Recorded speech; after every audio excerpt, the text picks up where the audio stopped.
बिस्मिल्लाहिर्रहमानिर्रहीम। अस्सलाम वालेकुम नाज़रीन, आप यूट्यूब चैनल देख रहे हैं। मैं इमरान खान हूँ। जो खबर मैंने आपको दी थी उसकी तस्दीक हो गई है और खैबर पख्तूनख्वा की हुकूमत ने बजट कैसे पास किया ये मामला खुलकर सामने आ गए हैं। ये टोटल 6 पॉइंट्स हैं छोटे छोटे, उनमें सारे बजट की कहानी है। सलमान अकरम राजा साहब ने भी जो मैंने खबर दी थी उसकी तस्दीक कर दी है। यानी वो भी यही कह रहे हैं कि 27 तारीख या ज़्यादा से ज़्यादा 30 जून तक बजट जो है वो पास होना था। अगर वो ना हो जाता तो मालियाती तौर पे सूबे का जो है वो नुकसान हो जाता। और खान साहब का मकसद ये नहीं था कि कोई ऐसा नुकसान हो जाए या हुकूमत गिर जाए, तो पार्टी ने फिर फैसला किया कि बजट पास करवाया जाए। लेकिन उन्होंने ये भी कहा कि 23 जून को जो बजट पास किया गया वो उजलत में पास हुआ है। ताहम अब तमाम मामला खान साहब के सामने है, ये भी उन्होंने कन्फर्म कर दिया। और उन्होंने कहा जी खान साहब की जानिब से बजट की मंजूरी के खिलाफ वाज़ेह हदायत ना होने की सूरत में पॉलिटिकल कमेटी का बजट पास करने की इजाज़त देना बिल्कुल दुरुस्त फैसला था। ताहम 23 जून को बजट पास करना ज़रूरी नहीं था, 27 जून तक इंतज़ार हो सकता था। कल खान साहब ने बजट की तफसीलात तलब की और किसी बरहमी का एज सच इजहार नहीं किया। फिर उन्होंने एक और बात की कि 30 जून तक बजट पास करना एक फरीज़ा था। 22 जून को पॉलिटिकल कमेटी ने सूबाई पार्टी के फैसले की तौसीक की। मैंने आपसे पहले कहा था ना, सूबाई पार्लिमानी पार्टी का फैसला था। वो फैसला पॉलिटिकल कमेटी के सामने रखा गया जिस वक्त पॉलिटिकल कमेटी में सारे लोग मौजूद भी नहीं थे। अब जरा ये कहानी सुन ले कि हुआ क्या। सिंपल कर देते हैं आपके लिए। नंबर 1, हुकूमत वाकई खतरे में थी। अली अमीन गंडापुर को कम से कम इस बात का यकीन था कि उनकी हुकूमत गिरा दी जाएगी। मामला ट्रिगर हुआ था जब अमेरिका में फील्ड मार्शल आसिम मुनीर साहब की मौजूदगी में एहतजाज किया गया पाकिस्तानी सिफारत खाने के बाहर। यहां से मामला शुरू होता है, ट्रिगर हो जाता है। वैसे भी कोई मामला इतने अच्छे तो चल नहीं रहे थे। उसके बाद धमकियां लगती हैं और अली अमीन गंडापुर साहब को पूरा यकीन आ जाता है कि उनकी हुकूमत गिरा दी जाएगी। नंबर 2 पॉइंट, पार्लिमानी पार्टी जो सूबाई है उसका एक इजलास होता है, उसके अंदर सारे एमपी वगैरह होते हैं। पार्लिमानी पार्टी का मतलब है जितने अरकान असम्बली हैं वो सारे आ जाते हैं। तो सूबाई पार्लिमानी पार्टी का इजलास होता है, उसमें अली अमीन गंडापुर साहब ब्रीफिंग देते हैं, कुछ और लोग भी बातचीत करते हैं और वो मुत्तफिका तौर पे फैसला कर लेते हैं। हालांकि उनमें बहुत सारे इख्तलाफात हैं, 3 4 5 ग्रुप बने हुए हैं उनमें, लेकिन वो फैसला करते हैं कि हुकूमत हम नहीं गिरने देंगे, बजट हम पास करवा देंगे। ये फैसला 22 तारीख की रात को सियासी कमेटी के अंदर रखा जाता है। जो सियासी कमेटी बनी हुई है उसकी एक ऑनलाइन मीटिंग चल रही थी, बहुत सारे लोग उसमें मौजूद थे। उस कमेटी के सामने यह फैसला रखा जाता है, उसे आगाह किया जाता है जनाब सूबाई जो पार्लिमानी पार्टी है या तमाम एमपी हैं उन्होंने फैसला कर लिया बजट पास करवाएंगे और मुत्तफिका तौर पे फैसला हुआ, हम आपको आगाह कर रहे हैं। सियासी कमेटी मशवरा देती है कि ये करें, जरूर करें, लेकिन मैक्सिमम टाइम ले लें। अलीमा खान साहिबा से एंगेजमेंट की जाती है और वो ये कहती हैं जनाब कि जिन लोगों को इमरान खान बुला रहे हैं वो मिलने की कोशिश तो करें। उन्होंने तो कोशिश ही नहीं की। नंबर 2, वो ये कहती हैं कि मैक्सिमम टाइम आप ले लें, खतरे से पहले पहले आप बजट पास करवा लीजिएगा। तो ये तय पा जाता है कि 27 तारीख को बजट पास होगा और उससे पहले तमाम एमपीएस अली अमीन गंडापुर साहब लेकर अडियाला जेल जाएंगे। ये हो गया जी मामला। लेकिन फिर अचानक से बजट पास हो जाता है जिसके बारे में अभी सलमान अकरम राजा साहब भी कह रहे हैं।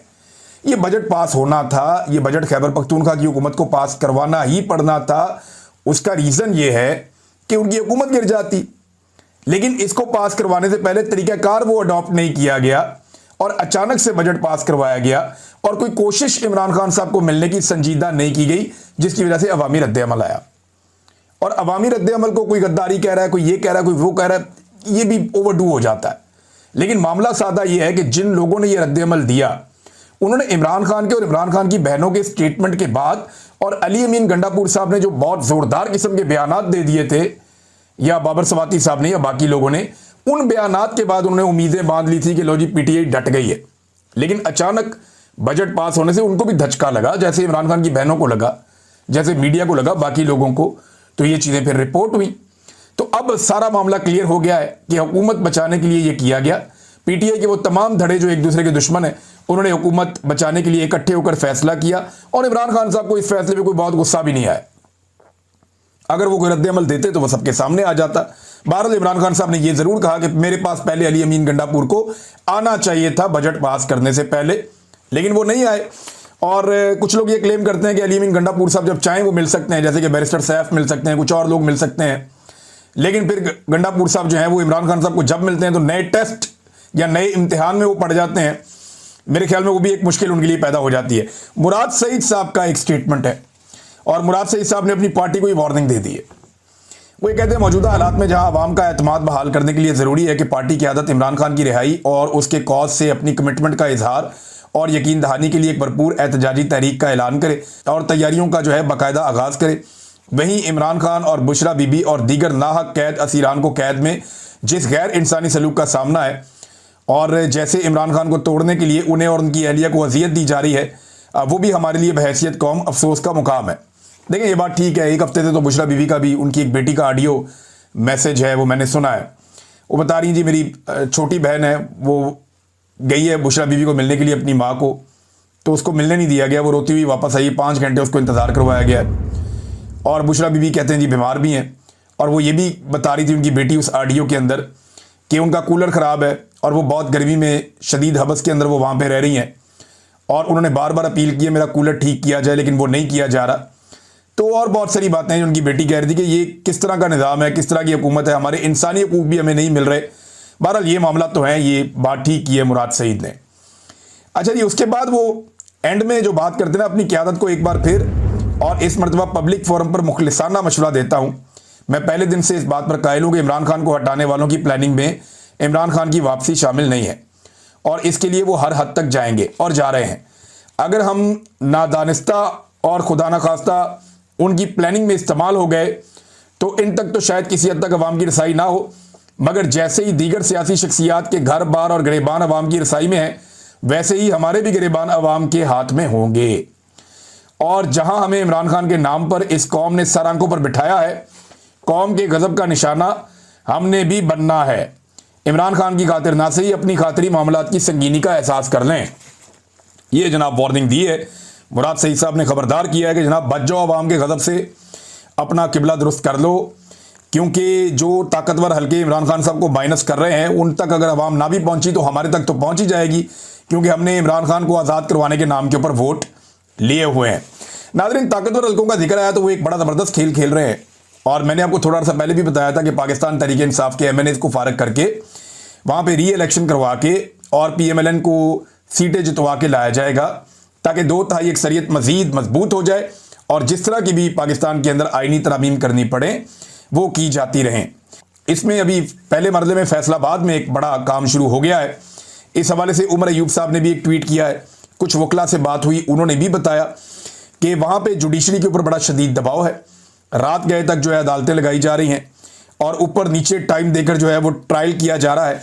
उमर अयूब साहब कहते हैं जी कि जो एंटी टेररिस्ट कोर्ट है फैसलाबाद के जज, उन्होंने वकला को कहा है कि रात 8 बजे भी आ जाएं, क्योंकि ट्रायल जो है वो मुकम्मल करना है।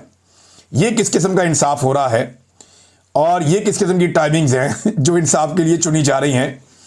कैंगरू कोर्ट्स जो हैं वही इसी तरीके से ऑपरेट होती हैं, नॉर्मल कोर्ट्स तो ऐसे ऑपरेट नहीं होती। उन्होंने कहा जी मैंने अपने वकला को कह दिया है कि मेरी जो एग्जम्पशन है वहाँ पे अदालत में पेशी से, वो जनाब आप विड्रॉ कर लें, क्योंकि ये बहुत ही अजीबोगरीब किस्म का ट्रायल हो रहा है। और साथ उन्होंने ये कहा it appears that the verdict is being typed by हवलदार भुट्टा।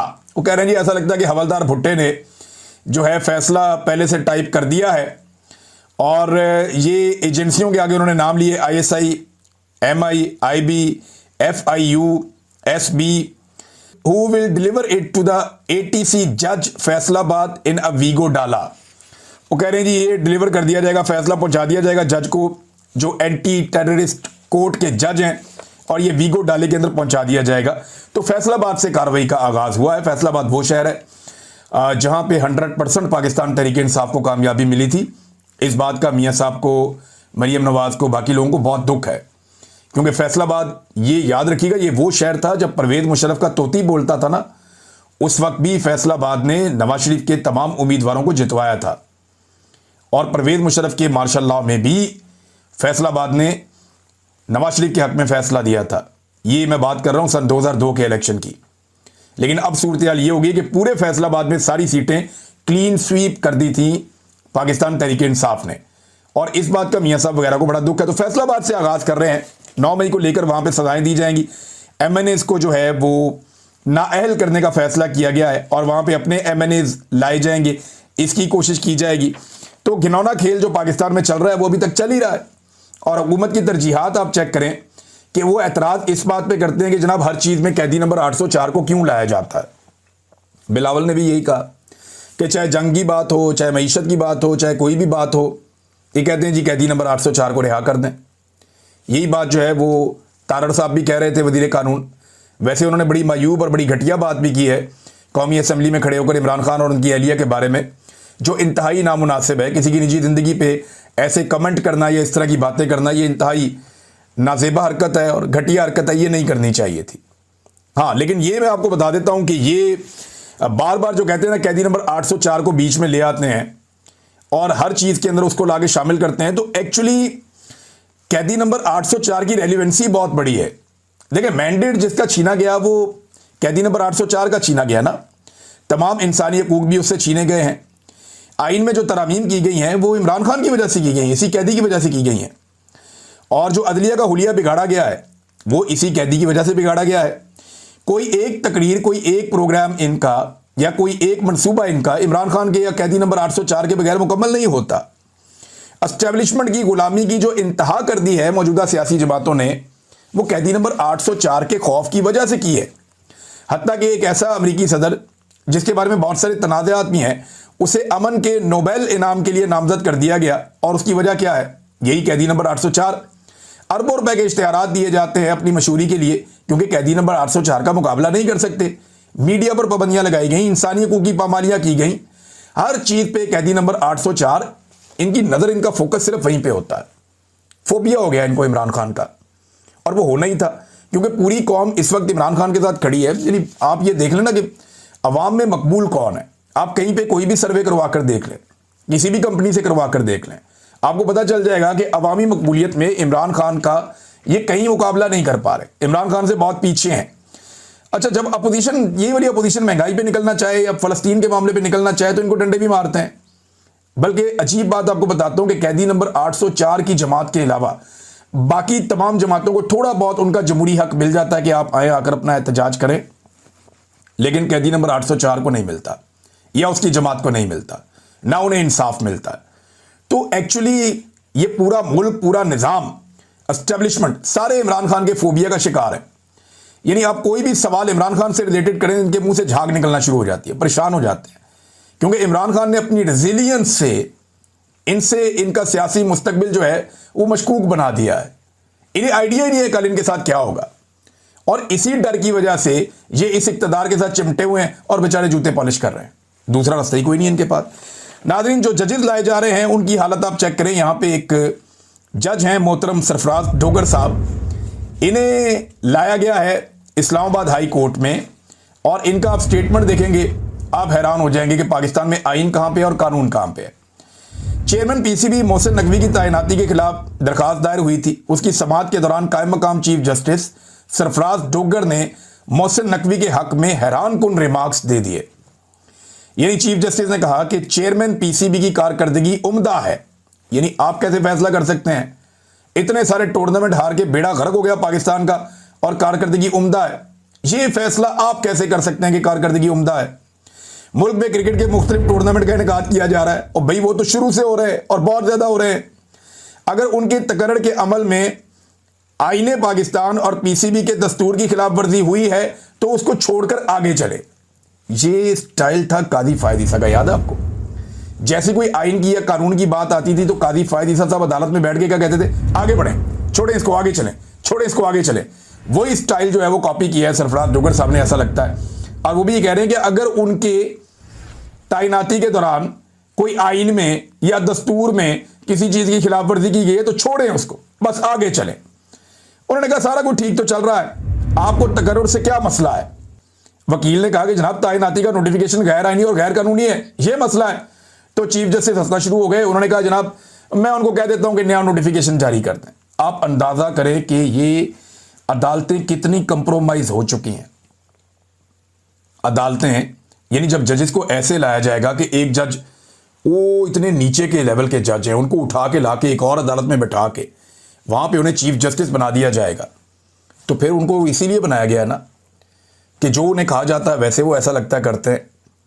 यानी ये तो दिखाई दे रहा है कि वो आइन कुछ और कह रहा है, कानून कुछ और कह रहा है, ज़ाब्ते और दस्तूर कुछ और कह रहा है, जो कवायद हैं वो कुछ और कह रहे हैं, लेकिन वो कहते हैं छोड़ो सारी चीजों को, खैर है, इसके बगैर भी चलेगा, आगे बढ़ो, बस काम बहुत अच्छा चल रहा है, मजा आ रहा है। भी जब आप चीफ जस्टिस की कुर्सी पे बैठ जाएंगे तो काम तो अच्छा ही चलेगा, मजा ही आएगा।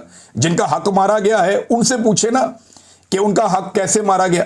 अब यही मोहसिन नकवी साहब हैं, इनके हवाले से एक और खबर लगी हुई है, अंडरपास फटाफट ये बनाते हैं, सड़कें वड़कें बनाते हैं।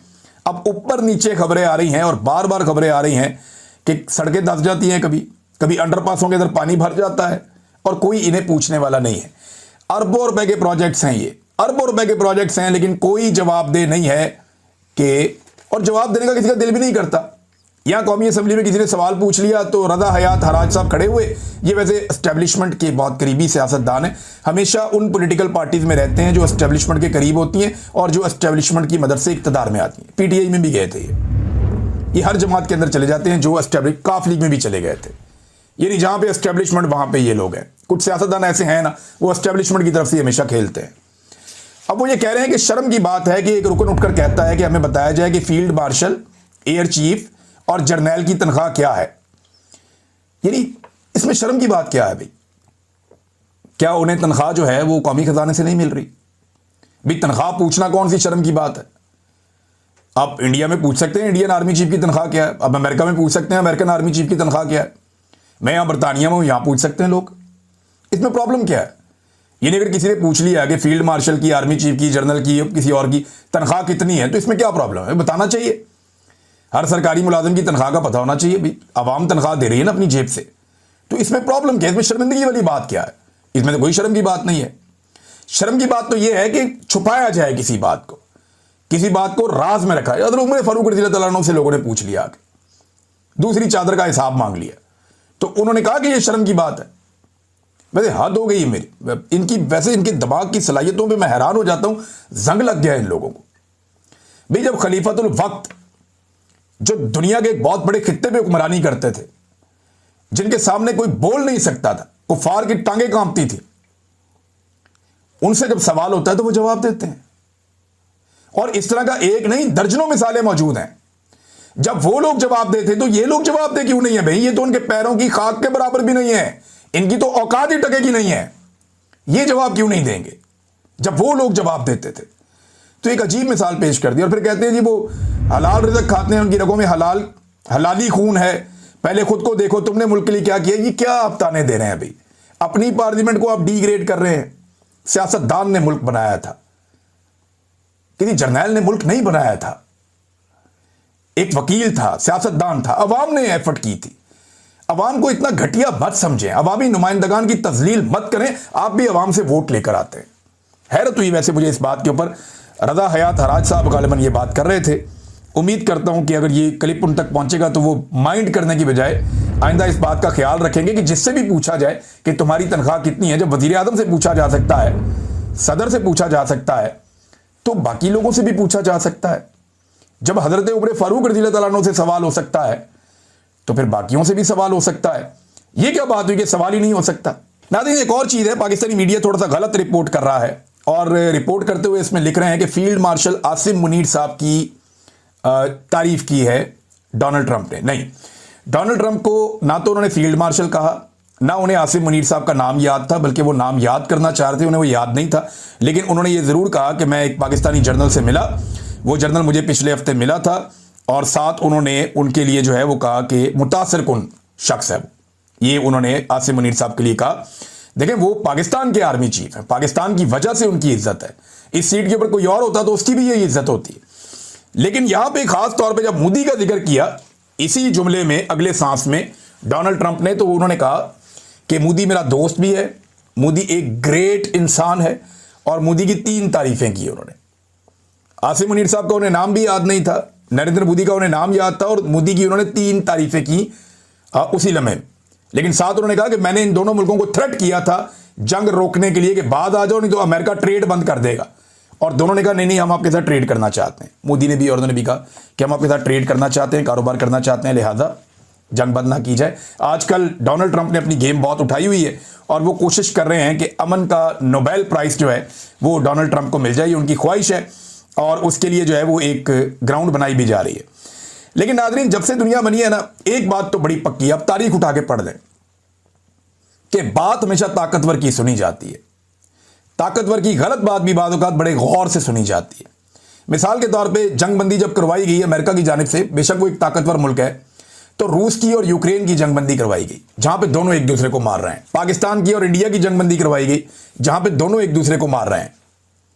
ईरान की और इसराइल की जंगबंदी करवाई गई जहां पे दोनों एक दूसरे को मार रहे हैं। लेकिन कभी आपने देखा कि इसराइल की फलस्तीनियों के खिलाफ जंगबंदी करवाई जाए? वो नहीं करवाई जाती। क्यों? क्योंकि वहां पे एक फरीक मार रहा है और दूसरा निहत्था मार खा रहा है। तो इसी को कहते हैं कि जुर्म ज़ईफ़ी की सज़ा मर्ग मफाजात। ये कितनी अफसोसनाक सूरत हाल है। मेरे ख्याल में ये मौका था जहां पे सारे मुसलमानों को और सारी दुनिया को फ़ायदा उठाना चाहिए था और फ़लस्तीनियों के लिए उनका हक मांगना चाहिए था। जंगबंदी को 2 दिन हुए, गुज़िश्ता 2 दिनों में रोज़ाना 80 के करीब लोग शहीद हो रहे हैं। ये कल की जो रिपोर्ट है, परसों 80 के करीब थे, कल की रिपोर्ट में 78 गजा में फ़लस्तीनी शहीद हुए हैं। इसराइल अपना सारा भड़ास जाके गजा में निकाल रहा है, ऐसा लगता है। इंतहाई अफसोसनाक है।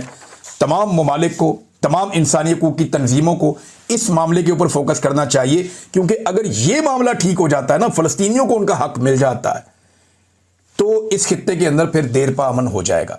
वरना यह मसला ऐसे ही रहेगा और बार बार यहां पे चिंगारी भड़कती रहेगी। अब तक के लिए इतना ही। अपना ख्याल रखिएगा, अपने चैनल का भी। अल्लाह हाफिज़।